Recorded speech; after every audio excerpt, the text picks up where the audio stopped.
ये संवेदनशीलता ही कहूँगा कि एक स्कूल, मुझे शिकायत मिली कि लहर जो 6ठी का बच्चा है और कुणाल जो 8वीं का बच्चा है, इस कोविड-19 के चलते जो घर का मुखिया था, या ये कहें कि जिसके ऊपर पूरा दामोदार था, वो इस दुनिया को छोड़कर चला गया।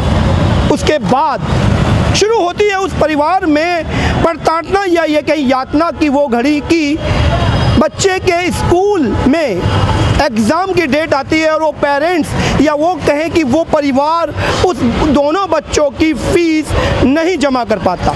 और उसके बाद स्कूल का केवल एक जवाब कि हाई कोर्ट के ऑर्डर है, फ़ीस तो आपको देनी ही होगी। जहाँ एक स्कूल को शिक्षा का मंदिर कहा जाता है और यहाँ पे नैतिकता ही सिखाई जाती है, सिखाया जाता है कि देश में किस तरीके से आपसी भाईचारा कायम हो।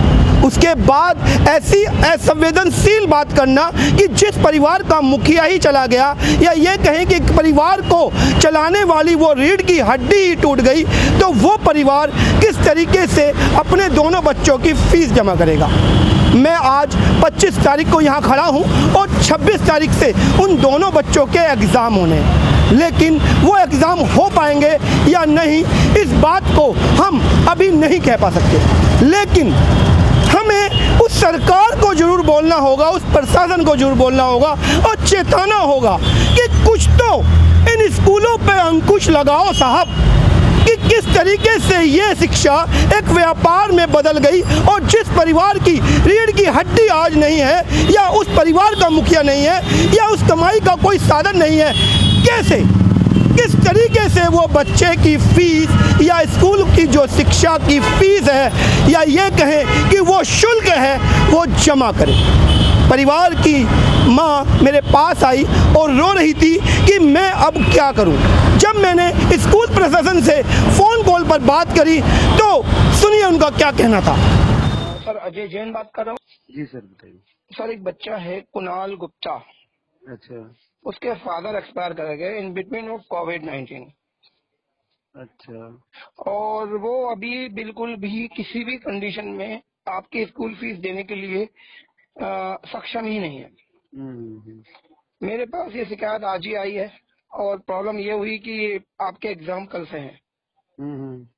आई रिक्वेस्ट कि कल उसके एग्जाम आप कंडक्ट करा दीजिए। सर, फीस लेना स्कूल का काम है, एज पर कोर्ट ऑर्डर। नहीं, एज पर कोर्ट मैं एग्री कर रहा हूँ सर। मैंने आपसे कब कहा, मैं आपसे कोई रिक्वेस्ट या कोई आपसे गुजारिश नहीं कर रहा हूँ। नहीं, अब मेरा काम भी गुजारिश करने का नहीं है साहब, मैं अपना अधिकार मांग रहा हूँ। मैंने आज तक एक भी बार ये नहीं कहा कि मैं आपसे गुजारिश करता हूँ। मैं आपसे ये कहना चाह रहा हूँ, क्या फीस के डिफरेंशिएट पर बच्चों को कैटेगरी वाइज बांट दिया जा सकता है कि 8 तारीख को उनके एग्जाम होंगे जिनके फीस आ चुकी है। ये तो आप भी समझते हैं कि सर स्कूल भी बहुत क्राइसिस से गुजर रहे हैं। हमारे पास 18% फीस आई है। तब तक लड़ूंगा जब तक इसकी एजुडाइल की साइट पर सारी चीज अपलोड नहीं हो जाती। हाँ, बिल्कुल बिल्कुल। तो जिस दिन एजुडाइल पे अपलोड होगी तो उस दिन तो सब समझ में आ जाएगा कौन क्राइसिस में कौन क्राइसिस में नहीं है सर। बिल्कुल बिल्कुल बिल्कुल। कितना एक्सेस अमाउंट स्कूलों के पास 8% है कि वो 2, 4, 5 महीने भी स्कूल नहीं चला पा रहा, तो स्कूल की मन्नतें बंद कर देनी चाहिए साहब। सर, हम आपको नहीं दे पाएंगे इसका जवाब। इन शब्दों को सुनकर समझ में तो साफ साफ आ रहा होगा कि स्कूल नहीं है साहब, ये व्यापार है। यहाँ दोगे तो मिलेगा, नहीं दोगे तो बंद।